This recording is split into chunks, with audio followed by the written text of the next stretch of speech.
बिस्मिल्लाहिर्रहमानिर्रहीम अस्सलाम वालेकुम। एफएससी पार्ट 1 की जो फ़िज़िक्स है बेटा, लास्ट टाइम हमने उसके जो न्यूटन के लॉज हैं वो थोड़े रिव्यू किए थे और हमने इक्वेशंस ऑफ मोशन को रिव्यू किया था। आज हम डिस्कस करेंगे मोमेंटम के बारे में कि मोमेंटम क्या होता है और मोमेंटम का फोर्स के साथ क्या रिलेशन होता है, वो भी आज हम डिस्कस करेंगे। जो दूसरे बच्चे हैं बेटा, वो अपना जो उनको होमवर्क मिला था कल वो लिखें, 9th वाले करके चले जाएं, छुट्टी कर जाएं।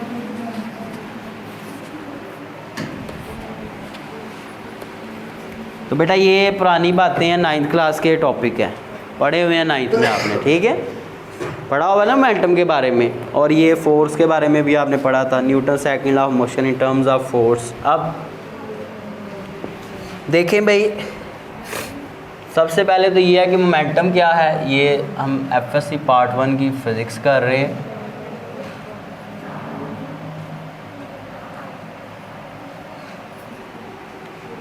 चैप्टर नंबर हमारे पास 3 है। लेक्चर आज हमारा 4th है इस चैप्टर का। टॉपिक आज का हमारा है मोमेंटम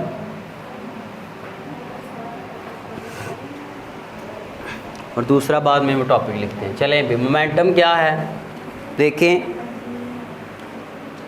कोई अगर बॉडी हो हमारे पास, सपोज करें उसका मास m हो, वो मूव कर रही हो v वेलोसिटी के साथ, तो उसके मास और उसकी वेलोसिटी का जो प्रोडक्ट बनेगा, उसके मास और उसकी वेलोसिटी का जो प्रोडक्ट होगा, हासिल ज़रब होगा, उसको आप कहेंगे बेटा मोमेंटम। क्या कहेंगे? मोमेंटम, ठीक है। सो इसकी डेफिनेशन, द प्रोडक्ट,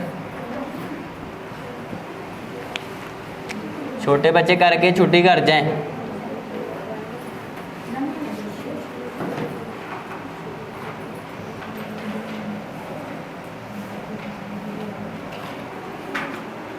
चलें भाई, the product of mass and velocity of a body is called momentum, ठीक है बेटा। इसको P से डिनोट करते हैं। किससे डिनोट करते हैं? और इसका फार्मूला हमारे पास क्या बनेगा? P इक्वल है mv।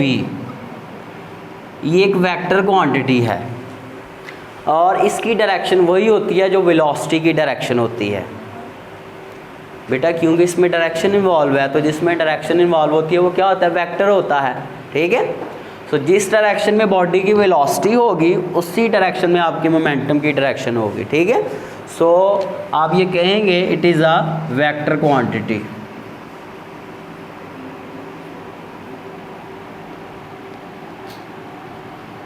ठीक है जी। नेक्स्ट हमारे पास बेटा ये बात है कि इसका यूनिट क्या बनेगा। इसके 2 यूनिट होते हैं। एक इसका यूनिट यहाँ से फार्मूले से बनता है। क्या बनेगा भाई इसका यूनिट? क्या ख्याल है?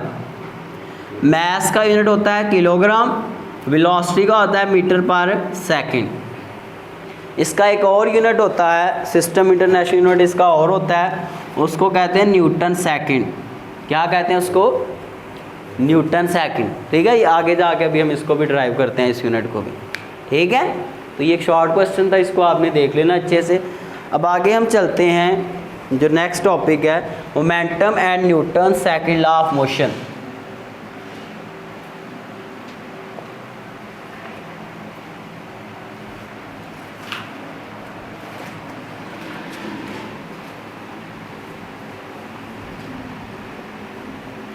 ये 9th में आपने पढ़ा था, लेकिन शायद आप लोगों को भूल चुका हो कि याद है।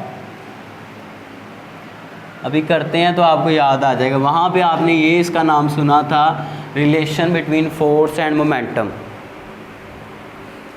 तो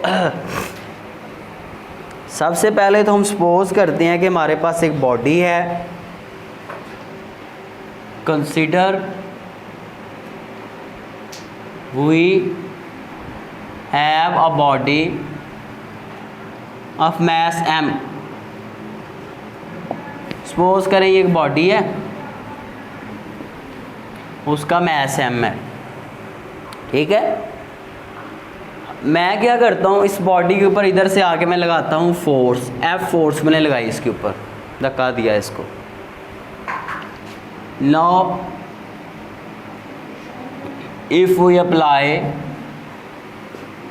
force F on the body, अगर हम इस बॉडी के ऊपर फोर्स लगाएंगे तो क्या होगा, इसकी वेलोसिटी चेंज होगी। पहले सपोज करें इसकी जो वेलोसिटी है वो vi है, अब ये मूव करके यहाँ तक आ जाएगा फोर्स लगने के बाद। अब इसकी जो वेलोसिटी है उसको आप कहेंगे vf, क्या कहेंगे, so its velocity will change from vi to vf। इसकी वेलोसिटी vi से चेंज होकर क्या बन जाएगी, vf बन जाएगी, ठीक है। ज़ाहिर आपने पढ़ा है, और ये भी आप कह सकते हैं कि जितने टाइम के लिए फोर्स लगाई गई है वो टाइम t है। कितना टाइम है, टाइम t। सो अब बेटा आपको पता है कि जब वेलोसिटी चेंज होती है तो बॉडी में एक्सेलरेशन पैदा होता है। क्या पैदा होता है, पढ़ा हुआ ना ये 9th क्लास में, ठीक है जी। तो यहाँ बॉडी के, वैसे भी आपने न्यूटन का सेकंड लॉ पढ़ा था कि जब भी किसी बॉडी पे फोर्स अप्लाई की जाती है उसमें एक्सेलरेशन प्रोड्यूस हो जाता है। ये कल हमने रिव्यू किया था। सो एक्चुअली हमने इस बॉडी के ऊपर फोर्स लगाई है और उसमें ये एक्सेलरेशन ए पैदा हो गया है, ठीक है। Now the acceleration is produced, वो कितना है ऊपर मैंने मेंशन कर दिया है, इन द बॉडी। क्लियर है। अब आगे उसने सिंपल इसको किया हुआ है कि आपने एक तो ये भी पढ़ा है कि न्यूटन के सेकंड लॉ के अकॉर्डिंग के फोर्स लगाएं तो एक्सेलरेशन पैदा होती है। सो न्यूटन का सेकंड लॉ वैसे खुद है क्या, by Newton's second law of motion, वो ये है कि F इक्वल होता है ma के, ठीक है। अगर हम यहाँ पे m को इधर ले आए तो ये बन जाएगा, this implies a is equal to F over m। ये फार्मूला बन जाएगा हमारे पास a का। अब ये जो a की वैल्यू है हम इस इक्वेशन में पुट कर सकते हैं, इक्वेशन नंबर 1 में। यहाँ से उठाएं, इधर पुट कर दें। नो पुट इन 1, तो पुट करते हैं, हमारे पास क्या बनेगा, अगला स्टेप फिर इसका ये बन जाएगा। एक ही जगह पे ये वैल्यू पुट करें, F over m is equal to vf minus vi over t, ठीक है। उसके बाद बेटा आगे हमारे पास स्टेप क्या होगा यहाँ से आगे ये f को इधर ले, t को इधर ले आए, नेक्स्ट स्टेप। सो f क्रॉस t हो जाएगा, ये t इधर डिवाइड हो रहा है, इधर आके हो मल्टीप्लाई, और ये m इधर डिवाइड हो रहा है, उधर जाके क्या हो जाएगा, multiply m v f minus m v i। यहाँ तक क्लियर है। अब बेटा उसके बाद ये है कि या आप इसको f को इधर रहने दें और t को उधर ले जाएं, बेशक ये नेक्स्ट उसने किया हुआ है, m v f minus m v i over t। अब मैं ज़रा इसको डिफ़ाइन करने लगा हूँ कि जब किसी बॉडी पे फोर्स लगती है तो क्या होता है। न्यूटन का सेकंड लॉ ये कहता था कि जब किसी बॉडी के ऊपर फोर्स लगती है उसमें एक्सेलरेशन पैदा होता है। यहाँ पे मोमेंटम के साथ इसका क्या रिलेशन है, देखें भाई, ये मोमेंटम है m v f और m v i, ये मोमेंटम में चेंज है, ये मोमेंटम में क्या है, चेंज, ये मोमेंटम में बेटा चेंज है ओवर टाइम। जब किसी चीज़ को आप टाइम से डिवाइड कर देते हैं तो वो रेट बन जाता है। सो ये चीज़ क्या है, rate of change of momentum है। क्या है, rate of change of momentum है। तो ये स्टेटमेंट हमें ये कहेगी यहाँ से द रेट, अब न्यूटन के सेकंड लॉ को आप इस तरह भी डिफाइन कर सकते हैं, the rate of change of momentum is equal to the applied force. Clear है? तो बेटा ये भी न्यूटन के सेकंड लॉ की एक स्टेटमेंट है, ये मोमेंटम की टर्म्स में है और वो एक्सेलरेशन और दूसरी चीज़ों की टर्म में थी, एक्सेलरेशन और मास की टर्म में थी। ठीक है, तो ये आप स्टेटमेंट कर सकते हैं और ये आपने सारा करना है यहाँ से लेके। और यहाँ से एक और चीज़ के मोमेंटम के मैं यूनिट की बात कर रहा था, यहाँ से हम देखते हैं, इसी में से मैं यूनिट बनाऊँगा। तो वैसे काम यहाँ तक आपका ख़त्म हो गया है। देखें भाई जी, किधर से? ये मास का यूनिट किलोग्राम होता है ना, और वेलोसिटी का मीटर पर सेकंड। सिंपल है, इससे मेरा ख्याल है बन जाएगा, लेकिन थोड़ा इसमें चेंजिंग हमें करनी पड़ेगी। मैं पहले उससे बनाता हूँ, फिर इसमें हम देखते हैं। ठीक है, वैसे पहले उससे न्यूटन सेकंड इससे ड्राइव होता है। देखें ये एफ टी अगर इधर आ जाए तो एफ क्रॉस टी होगा, और उधर है M V F minus M V I. ठीक है, ये सारी चीज़ है मोमेंटम। और यहाँ पे मोमेंटम का यूनिट यहाँ से क्या बनेगा? फोर्स का यूनिट होता है न्यूटन और टाइम का यूनिट क्या होता है? सेकंड। न्यूटन सेकंड वाला बेटा इससे ड्राइव होता है यूनिट।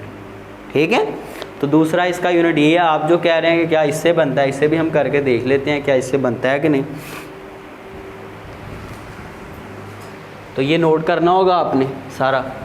तो अभी मैं ये यहीं पे कर लेता हूँ कि किलोग्राम मीटर पर सेकंड, 100 किलोग्राम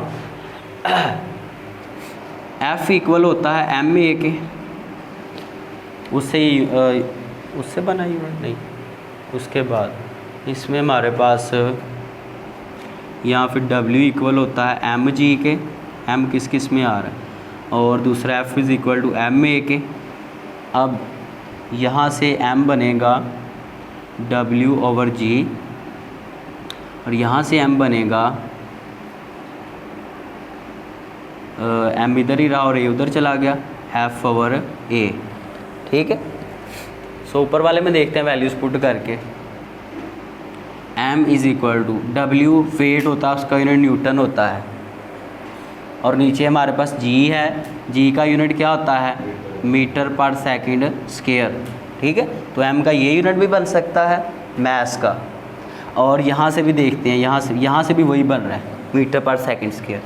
तो ये जो M का यूनिट है न्यूटन मीटर पर सेकंड स्क्वायर, वो अगर हम यहाँ पुट करें, ठीक है, तो यहाँ मैं पुट करता हूँ। वैसे किलोग्राम की जगह पे मैं उसका यूनिट, ये किलोग्राम है ना M का, तो किलोग्राम इक्वल आ रहा है किसके? न्यूटन मीटर पर सेकंड स्क्वायर के। ठीक है, तो ये केजी की जगह पे मैं उसका यूनिट पुट करता हूँ, न्यूटन मीटर पर सेकंड स्क्वायर, और आगे साथ में हमारे पास पड़ा हुआ है मीटर पर सेकंड। ठीक है,